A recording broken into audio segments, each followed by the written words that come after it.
સુરેન્દ્રનગર જિલ્લાના લખતર તાલુકામાંથી પસાર થતી નર્મદા નહેરમાં ફરી એકવાર મૃતદેહ મળવાની ઘટના સામે આવી છે। ડાંકી પમ્પિંગ સ્ટેશનથી જાળીમાં ફસાયેલો અજાણ્યા પુરુષનો મૃતદેહ મળી આવતા વિસ્તારમાં અરેરાટી ફેલાઈ છે। લખતર તાલુકામાં નર્મદા કેનાલના ઢાંકી પમ્પિંગ સ્ટેશન 1 નજીક જાળીમાં એક આશરે 45 થી 50 વર્ષીય અજાણ્યા પુરુષનો મૃતદેહ ફસાયેલો જોવા મળ્યો હતો। રાહદારીઓની જાણ બાદ લખતર પોલીસ ઘટના સ્થળે પહોંચી હતી અને કેનાલના ઊંડા પાણી તથા વહેણને કારણે સુરેન્દ્રનગર મ્યુનિસિપલ કોર્પોરેશનના ફાયર વિભાગની મદદ લેવામાં આવી હતી।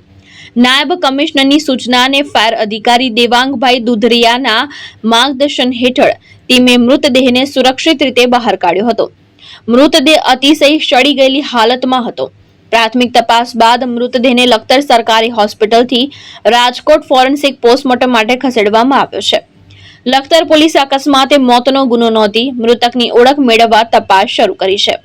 મહેશ ઉતેરિયા, દ્રષ્ટિકોણ ન્યૂઝ, સુરત।